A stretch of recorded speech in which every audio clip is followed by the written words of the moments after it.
Assalamualaikum dan salam sejahtera Awani Global. Ketika ini kita berikan tumpuan kepada pelepasan air radioaktif. Sisa air radioaktif daripada loji janakuasa nuklear di Fukushima yang ketika ini menggemparkan dunia berkenaan dengan kesan daripada sisa radioaktif tersebut kepada hidupan marin dan juga pemakanan dan juga keselamatan manusia di seluruh dunia dengan penentangan yang sangat kuat daripada negara-negara jiran Jepun termasuklah Korea Selatan dan juga China. Saya Irfan Faruqi, ketika ini kita bersama-sama dengan dua orang tetamu bersama saya di studio ketika ini, teknologis Dr. Muhammad Izzat Idris daripada Pusat Pendidikan Teknologi Nuklear UKM dan juga tetamu dalam talian juga kita akan berkongsi berkenaan dengan impak daripada pelepasan air Fukushima ini bersama-sama dengan Profesor Datuk Dr. Zulfikar Yassin yang merupakan Profesor Kehormat Pusat Kajian Samudera dan Pantai SIMAX Universiti Sains Malaysia USM yang juga merupakan Profesor Kehormat di Penang Institute. Saya mulakan dahulu dengan Doktor sebab kita nak menguji air ketika ini, test the water sama ada doktor bersetuju ataupun tidak, sama ada kesannya itu besar khususnya untuk rakyat Malaysia berkenaan dengan pelepasan sisa radioaktif ini. Kita mulakan dahulu dengan itu, Doktor. Ringkas, bagaimana pendapat Doktor? Sebenarnya air yang telah dirawat yang dilepaskan di Fukushima itu totally selamat dan boleh digunakan, tidak mencemarkan kepada ekosistem laut dan juga kepada manusia. Baik, selamat dan tidak menjejaskan ekosistem. Bagaimana pula dengan pandangan Prof? Bagaimana dengan pelepasan air ini dan ditambah pula dengan sentimen yang pelbagai daripada China dan juga Korea Selatan, pada pandangan Prof secara akademik dan secara objektif, adakah ia selamat, Prof? Mengenai air yang dilepaskan itu, saya setujulah memang air itu selamat, tapi kita ada masalah persepsi yang menimbulkan banyak kekeliruan tentang apa yang terjadi di Fukushima. Iaitu yang pertamanya air yang dikeluarkan, yang treated water, masalah dengan tritium. Yang keduanya ialah kesan tsunami awal yang melepaskan bahan-bahan logam berat yang lain di mana masih terdapat radioaktiviti di kawasan tu. Nothing to do, tak ada kena-mengena dengan air pelepasan ni. Dan ketiganya ialah persepsi awam yang tidak membezakan antara dua tu. Jadi perkara-perkara ini eloklah kita bincangkan supaya ia menjadi lebih jelas. Terima kasih. Kita akan berikan juga tumpuan kepada dua perkara tersebut dan saya kembali kepada doktor untuk memahami proses tersebut. Kenapa sekarang? Kalau sebelum ini boleh saja contain air tersebut, kenapa ketika ini dibuat keputusan untuk dilepaskan ke Laut Pasifik dan proses-proses yang dilakukan oleh TEPCO itu sendiri? Manakala doktor juga pernah berada di Jepun, pastinya dah familiar dengan kaedah khususnya agensi atom di Jepun itu sendiri. Baik. Bagaimana hal itu, Doktor? Okey, baik. Sebenarnya sebelum saya terangkan kenapa sekarang itu, saya sukalah untuk menceritakan sejarah kemalangan Fukushima reaktor ini dulu supaya kita boleh relatekan kemalangan itu dengan pelepasan air dan juga bahan tercemar. Okey, pada tahun 2011, 11 Mac 2011, ketika itu saya masih di Jepun, di Kyushu University, sedang menunggu untuk pulang ke Malaysia lah, sudah habis belajar dalam bidang kejuruteraan nuklear, dan ketika itu berlakulah kemalangan reaktor ini disebabkan tsunami yang melanda. Okey, kalau nak diceritakan apakah itu reaktor nuklear? Reaktor nuklear ini adalah teknologi nuklear yang dibangunkan untuk menjana tenaga elektrik. Okey, untuk menjana tenaga elektrik ni, kalau di Malaysia kita ada coal power plant. Coal power plant kita menggunakan arang batu untuk menjana tenaga elektrik. Tetapi untuk nuclear power plant ini kita dipanggil sebagai bahan bakar itu uranium 235. Okey, uranium 235 ini perlu berinteraksi dengan neutron dan dia akan terbelah kepada dua. So kita panggil proses itu sebagai pembelahan ataupun fission reaction. Bila terbelah ni akan ada 3 komponen utama yang kita kena ambil kira. Itu yang pertama adalah penghasilan neutron yang baru. Yang kedua adalah tenaga haba dan yang ketiga adalah produk pembelahan. Maksudnya bila uranium 235 itu terbelah, so pembelahan ini ada menghasilkan produk baru. Okey. So yang pertama tadi neutron. Neutron itu akan digunakan semula untuk reaction yang berikutnya. So kita panggil sebagai chain reaction. Okey, reaksi berantai. Yang kedua tadi adalah tenaga haba. So tenaga haba tadi akan disalurkan kepada air itu dipanaskan dan menjadi steam, dan steam ini akan dibawa ke turbin dan untuk menjana tenaga elektrik. Dan yang terakhir, fission product ini, kita panggil sebagai fission product ataupun produk pembelahan ini, inilah yang perlu dikawal kerana jika dia tersebar, dia boleh mencemar alam sekitar dan boleh merosakkan alam sekitar lah. Jadi fission product ini, kita mempunyai pelbagai fission product. Okay, antaranya iodine, cesium, strontium, itu adalah contoh-contoh lah. So, setiap fission product ini mempunyai sifat yang berbeza. Jangka hayat yang berbeza yang kita panggil dia sebagai separuh hayat. Maksudnya, sebagai contoh, katakanlah iodine tadi, dia mempunyai jangka hayat dia 8 hari dan mempunyai radioaktiviti sebanyak 8 becquerel. Becquerel adalah unit lah untuk kita mengira keradioaktifan sesuatu bahan. Katakanlah dia ada 10 becquerel, selepas 8 hari dia akan berkurang separuh jadi 5 becquerel. Selepas 8 hari berikutnya dia akan berkurang lagi menjadi 2.5 becquerel. Begitulah jangka hayat dia. Jadi setiap fission product ini dia akan decay yang kita panggil sebagai decay proses ataupun perebutan lah. Semasa decay proses ini berlaku, haba juga akan dihasilkan. Jadi ada dua sumber tenaga haba yang terhasil, iaitu yang pertama tadi akibat daripada pembelahan uranium-235 dan yang kedua tadi akibat daripada proses perebutan ataupun decay proses ini daripada pelbagai radionukleid. Ada banyak radionukleid. So haba-haba ini sepatutnya perlulah disejukkan menggunakan sistem coolant yang ada. Saya boleh analogikan kalau katakan kita ada kereta. Kereta ni ada enjin. Okay? So kita start enjin, biasanya enjin ni akan panas lah. Tetapi ada radiator, ada coolant kan yang kita gunakan, kita tukar hari-hari tu. Jadi bila mana enjin ni panas tapi ada sistem penyejukan, maka enjin tu akan selamatlah. Tetapi what happened ketika Fukushima dan tsunami melanda, semua sistem coolant ini rosak. Okay, sistem rosak, elektrik tidak ada, backup sistem pun tidak ada dan menyebabkan proses penyejukan itu tidak berlaku. So what happen kalau enjin kereta tidak ada proses penyejukan, kemungkinan asap terhasil dan paling teruk mungkin terbakarlah.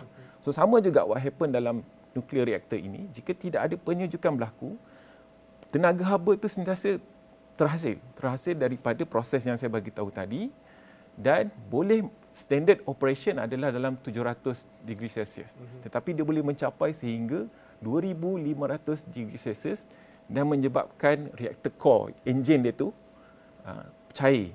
Okay? So, apa yang pihak Jepun ini buat adalah dia menggunakan secara manual. Dia pump air kolam, pump air laut daripada groundwater untuk menyejukkan reaktor itu. Okay? Dia ambil pipe, dia tembak bagi sejuk. So air ini bila dia tembak, dia akan bercampur dengan bahan-bahan radioaktif yang lain. Ditambah pula berlakunya hydrogen explosion. Jadi fission product tadi ini tersebar luas. Terkena dekat bahan binaan, terkena dekat konkrit, dekat komponen-komponen yang ada. Bila pihak Jepun itu nak membersihkan, nak menyejukkan reaktor itu, jadi dia dah bercampur, air ini dah bercampur. Masalah utama dengan air adalah kalau katakanlah bahan radioaktif ini dalam bentuk solid, batuan. Kita boleh ambil kan, kita boleh kumpulkan. Tetapi air ini problem dia liquid, dia bergerak. Dia boleh serap dalam air, dalam tanah, dia boleh tersebar dalam air laut, dia boleh masuk dalam groundwater kan, air bawah tanah dan sebagainya, dan akan jadi satu masalah yang besar. Jadi disebabkan itu, pihak Jepun ini memikirkan perlu kumpulkan dan merawat. Okey, kenapa sekarang? Itu yang balik kepada soalan tadi, kenapa sekarang? Pertama, proses nak membersihkan reaktor itu sendiri mengambil masa 4 hingga 5 tahun selepas kejadian Fukushima itu. Okey, selepas kejadian Fukushima itu kerana radiation exposure yang sangat tinggi, terpaksa menggunakan drone, robot untuk menghampiri kawasan terbabit. Untuk mengumpulkan bahan-bahan yang tercemar ataupun radioaktif ini perlukan masa yang agak lama. Kemudian pemilihan untuk merawat air tercemar ini, ada beberapa option yang diutarakan, antaranya adalah dia guna geosphere injection. Dia tembak air tercemar ini dalam batuan. Ada yang menggunakan boiler, dia panaskan air ni dan dia meruap, betul. Kemudian ada juga kaedah-kaedah lain yang dicadangkan. Tetapi discharge ke laut ini adalah kaedah yang lebih baik. Tapi dia bukan discharge terus saja, dia rawat dulu baru dia discharge. Okay? Baik. Itu satu permulaan yang baik walaupun dah hampir separuh daripada perbincangan kita. Baik. Sebab kita nak memahami proses Betul. itu. Tapi berdasarkan kepada penerangan doktor itu jelas daripada mana asalnya, kemudian apa yang terjadi dan mengapa sekarang dan apakah proses yang perlu dilakukan. Dan saya nak kembali kepada Prof. Mungkin Prof nak pick up daripada apa yang doktor sudah pun jelaskan tadi. Prosesnya itu jelas. Tapi seterusnya Prof berkenaan dengan best practice, berkenaan dengan yang Prof bagikan di awal tadi, berkenaan dengan membezakan di antara dua perkara yang seharusnya difahami. Bagaimana komen Prof dalam soal itu? Okey, air yang telah dirawat itu mengandungi lebih kurang 20 jenis bahan radioaktif, ya.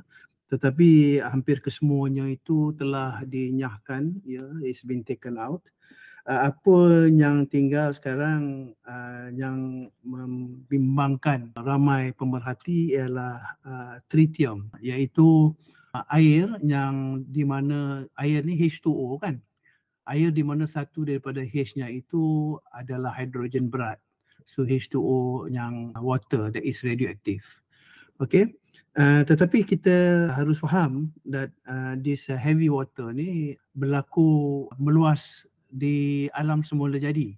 Jadi kita tengok apakah air yang hendak dilepaskan itu mempunyai kepekatan atau konsentrasi tritium yang tinggi. Dan kalau kita lihat apa yang telah figures ataupun tahap yang telah diberikan, air yang nak dilepas itu mempunyai tahap yang sangat rendah.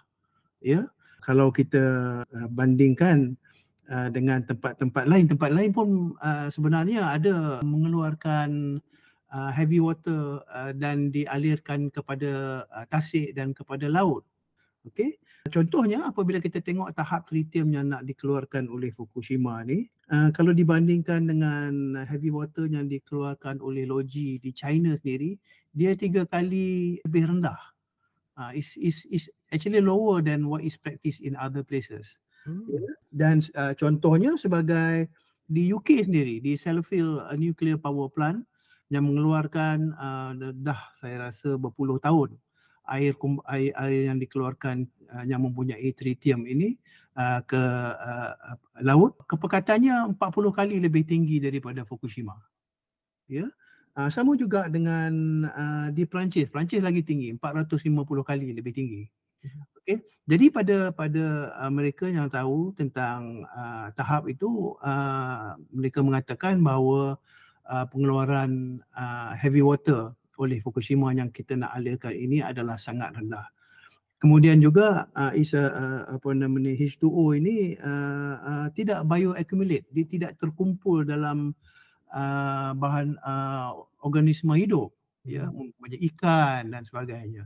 Dia tak terkumpul. Tak semacam bahan-bahan lain macam kalau berlaku kecemasan hari itu, lepas tsunami itu terdapat cesium, terdapat strontium, iaitu bahan-bahan berat lain, radioaktif lain yang boleh dikumpulkan, yang boleh menyebabkan kanser. Contohnya. Okay, so tapi air yang nak dikeluarkan ini telah dibersihkan, ya. Hanya yang tak boleh dikeluarkan adalah tritium kerana mereka nak keluarkan estimation about 1.3 million ton of water. Tritium itu sangat kecil daripada segi jumlahnya dan hampir quite impossible lah to filter out. Tapi mereka mengikut cadangan daripada WHO, daripada IAEA dan sebagainya, dan tahap yang nak dikeluarkan itu jauh sangat lebih rendah. Prof, soalan susulan daripada itu, memandangkan kenyataan beberapa kenyataan dikeluarkan oleh pihak kerajaan, di antaranya oleh Kementerian Sains, Teknologi dan Inovasi MOSTI berkenaan dengan pelepasan air ini, termasuk juga daripada Jabatan Perikanan, Kementerian Pertanian dan Keterjaminan Makanan, yang menyatakan bahawa Jabatan Perikanan Malaysia akan memastikan import ikan marin hidup adalah bebas daripada kandungan cemaran radionukleid dan setiap konsignen perlu mempunyai sijil kesihatan ikan. Adakah tindakan itu suatu yang overreaktif, memandangkan berdasarkan penerangan Prof itu nampaknya tidak ada apa yang perlu dibimbangkan, Prof? Betul, betul. Yang dibuat oleh jabatan-jabatan kita adalah practice that is normal, bukan kerana a reaction to Fukushima. We do this all the time. We do this, kita buat selalu macam tu. Masalahnya bukan sekarang isu heavy water yang nak dikeluarkan tu, tetapi adalah apa yang berlaku lepas kecemasan itu. Kita ada di sekitar Fukushima itu lebih kurang 500 meter lah daripada pesisir pantai, di mana masih terdapat bahan-bahan radioaktif yang telah terkeluar dan berada di dalam alam sekitar. So this is nothing to do. This is another issue altogether. Adalah ini isu yang sangat berbeza. Okey. Jadi kalau kita lihat apa yang dikeluarkan oleh Fukushima nanti adalah rendah. Kalau kita kata tinggi, macam saya katakan tadilah, kalau kita bandingkan dengan tahap-tahap yang lain yang jauh lebih tinggi, saya rasa tak patutlah kita mengatakan tentang tritium itu yang menyebabkan timbulnya rasa kebimbangan kita. Walau bagaimanapun, kita sangatlah berharap yang monitoring, pemantauan itu sentiasa dilakukan oleh pihak kerajaan Jepun. Kita takut kalau terdapat kesan-kesan lain yang tidak terjangka. Saya rasa mereka memang melakukan pemantauan ini, dan IAEA melakukan pemantauan ini. Ada independent scientist pun melakukan pemantauan ini. Saya rasa kalau ketiga-tiga itu mencukupi untuk melihat kepada tahap yang akan dikeluarkan. Baik, dan kita kembali kepada doktor. Banyak nota yang doktor tulis di situ. Kita nak dengarkan juga apakah pandangan doktor susulan daripada komen diberikan oleh Prof tadi. Saya sangat setuju dengan apa yang Prof Datuk sampaikan. Sebenarnya bukan, kalau saya dengar tadi 20 radionukleid kan, sebenarnya 62 radionukleid termasuk tritium. So 61 radionukleid ni berjaya di mereka pihak Jepun berjaya di-removekan, hanya tinggal tritium. Itu pun kerana tritium itu mempunyai sifat yang hampir sama dengan air. Sebab kita tahu air H2O, jadi hidrogen itu lebih kurang sama dengan tritium. Tritium ni adalah hidrogen 3. Okey, so sifat dia hampir kurang sama. Jadi pemantauan macam Datuk katakan tadi memang sangat diperlukan oleh pihak Jepun itu sendiri. Malah ketika ini pihak Jepun, kita boleh akses kepada website dia, kita boleh lihat sendiri data live yang menunjukkan berapa becquerel per liter unit radioaktiviti yang dikeluarkan dalam air yang telah dirawat. Pagi tadi saya sempat semak dalam lebih kurang 200 becquerel per liter, which is kalau ikutkan dia target 1500 becquerel per liter. Tapi dia berjaya keluarkan 200 becquerel per liter. WHO menetapkan had tritium dalam air minuman 10,000, 500 kali ganda lebih rendah. Japan regulator menetapkan 60,000 becquerel per liter sebagai had dose dia. Jadi terlalu beza. Maksud doktor ialah tahap sihat ialah 60,000, bukan tahap sihat, maksudnya had yang boleh ada tritium dalam air adalah 60,000 becquerel per liter. 60,000 becquerel per liter, tetapi sekarang ini hanya ada 200 sahaja. So jauh lebih rendah. Becquerel merujuk kepada kadar radioaktiviti dalam sesuatu elemen tersebut. Betul, setuju. Okay. Tapi doktor sebut tadi daripada 62, 61 dah keluar. 61 dah. Tinggal satu sahaja. Tinggal satu, iaitu tritium lah. 61 tu pergi mana, doktor? Okey. Dalam pelbagai teknik lah, maksudnya dalam bila disediakan tangki tu, ada kaedah kita panggil sebagai delay and decay. Okay. So macam saya sebut tadi berkaitan dengan half-life tadi. Betul, iodine tadi tu. Half-life tu 8 hari je. Maksudnya lepas 8 hari dia dah decay. Decay. Sekarang ni kita dah mencapai 12 tahun lebih. Betul. Tritium mempunyai half-life 12.3 tahun. I see. Bermaksud tritium sekarang sudah mempunyai radioaktiviti separuh daripada yang dilepaskan ketika kejadian. Jadi itu antara faktor, salah satu faktor kenapa ia dilepaskan sekarang. Dan pada masa yang sama, radionukleid lain tu dia tunggu untuk delay dan decay. Ada juga menggunakan kaedah fizikal dan kimia untuk buat pembendapan. Dia jadi dalam bentuk solid, jadi dia mudah untuk merawat. So 62 radionukleid ini ada juga yang panaskan, vapor tadi. So pelbagai kaedah cara yang dibuat untuk meremovekan, mengasingkan radionukleid ini, hanya tinggal tritium sahaja. Itu pun sistem ALPS ini, Advanced Liquid Processing System, dia dibangunkan oleh pihak Jepun untuk removekan 62 radionukleid ini. Kenapa tritium ini tidak boleh di-remove? Kerana kandungan dia yang terlalu sedikit di dalam jumlah air yang banyak. ALPS ini boleh mengasingkan tritium jika kepekatan dia, concentration tritium ini sangat tinggi. Jadi saya setuju dengan Prof. Datuk, pihak Jepun ada pemantauan secara live, kita boleh lihat, kita boleh akses. Pihak IAEA antarabangsa juga menyediakan satu guideline yang sangat ketat untuk pihak Jepun follow ataupun mengikuti SOP yang dibenarkan. So pendapat saya, kalau di Malaysia ini untuk meyakinkan rakyat lah, untuk meyakinkan rakyat, pemantauan berterusan boleh dilakukan daripada pihak Jabatan Tenaga Atom. Mereka pun ada alat in situ measurement, gamma spectrometer in situ. Jadi dia letak di laut, kita boleh dapat direct measurement. Pihak Nuklear Malaysia juga boleh mengambil sampel, bawa ke lab dan buat analisis berkenaan dengan tritium tersebut. Doktor, kalau dia punya kadar radioaktiviti itu dah semakin berkurang sebab dah 2 tahun lebih di jangka hayatnya itu, semaknanya dah lepas daripada air ni, dalam 2 tahun lagi memang tak ada langsung lah tritium tu sebab dia dah decay. Dia ada decay tu, dia secara eksponen tu dia tak mungkin tak ada. Tetapi dia punya kesan dia boleh diabaikan. I see. Baik. Prof, menangkan kita hampir berada di penghujung diskusi ketika ini, kita juga nak mendapatkan pandangan Prof berkenaan dengan apakah tindakan yang seharusnya wajar dilaksanakan, khususnya bila melibatkan perkara-perkara yang bersifat sentimen. Saintifiknya saya rasa saya pun dah cukup yakin dah berkenaan tidak ada apa yang perlu dibimbangkan. Betul. Tapi apakah lagi perkara yang harus kita garis bawahi dalam hal berkenaan dengan pelepasan air radioaktif ini, Prof? Saya rasa masalah di sini adalah masalah persepsi, di mana semuanya sentimen-sentimen itu dilonggokkan di bawah isu radioaktif.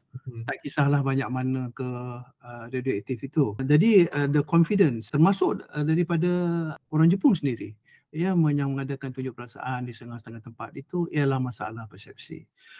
Kerana persepsi itu tergugat apabila berlaku bencana yang kalau kita lihat apabila sesuatu loji radioaktif itu berjalan dengan baik, semuanya dikatakan selamat.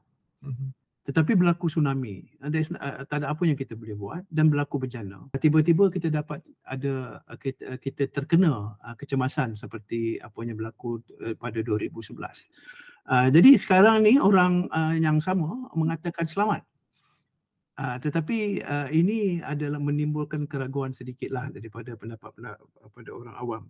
Perkara yang sama berlaku apabila Chernobyl merasakan nuclear emergency yang berlaku sebelum Fukushima tu. So ini adalah isu-isu saya rasa yang bersifatkan persepsi awam, dan kita perlu orang kata penglibatan awam, public engagement untuk menceritakan tentang perkara-perkara ini. Dan ini memerlukan masa. Saya kesian juga orang di Fukushima tu, kerana di sebalik terkena bencana, sekarang ni tangkapan ikan di setengah tempat mereka yang di luar di laut itu, walaupun selamat, dijual pada kadar 20% daripada harga ikan pasaran. So dia dah kena orang kata jatuh tangga, ditimpa tangga. Jadi banyak isu saya rasa yang perlu dilihat daripada sini. Daripada segi sainsnya saya rasa kita telah beres tadi, tetapi daripada perception dan tindakan susulan apa yang kita nak meningkatkan confidence, itu perlulah saya rasa berasaskan sains, tetapi perlu kita terangkan dengan berlanjutan. Terima kasih. Prof, satu laporan menyatakan bahawa dalam tempoh 1,200 hari, air yang dilepaskan di Fukushima itu akan memberi kesan sehinggalah ke Australia di bahagian selatan glob kita ini. Jadi memandangkan sampai kepada Australia, adakah Malaysia juga wajar untuk kita buat water test di lautan untuk tengok kadar tritium yang ada dalam air, Prof? Saya rasa tritium tak payah kerana dia terlalu rendah. Terlalu rendah. Tapi kita sepatutnya meletakkan, walaupun kita membincangkan masalah isu nuklear dan orang kata apa, kemalangan nuklear yang telah berlaku. Tetapi banyak lagi perkara-perkara saya rasa patut menerima prioriti kita. Di mana kesannya terhadap kita ini sangat tinggi. Ya, contohnya ialah pertukaran iklim yang kita percakapkan, dan sekarang ini saya rasa is no more climate change. Sekarang ini bertukar istilahnya kepada climate crisis. Ya, dan kita telah sampai kepada orang kata persimpangan jalan di mana daripada tahun ini onwards, ya, kita akan merasakan bahang yang sangat panas. Dan ini menggugat security makanan kita, dia menggugat kesihatan kita dan lain-lain. Ini jauh lebih pentinglah pada saya untuk kita memberikan perhatian. Walaupun dalam senarai itu senarai yang panjang, ya. Ya. Terima kasih Prof bersama kita di waktu ini, dan terima kasih juga kepada doktor. Itu sahaja masa yang kita ada, tapi sekurang-kurangnya kita dapat penjelasan yang sangat baik berkenaan dengan bagaimana proses disebut sebagai fission reaction,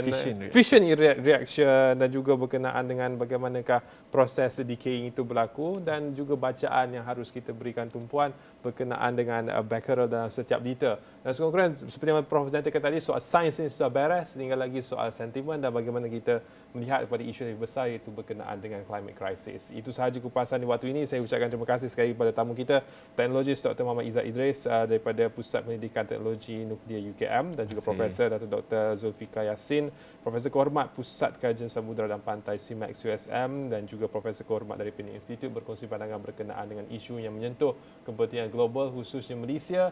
Itu sahaja untuk waktu ini. Saya Irfan Faruqi. Salam hormat.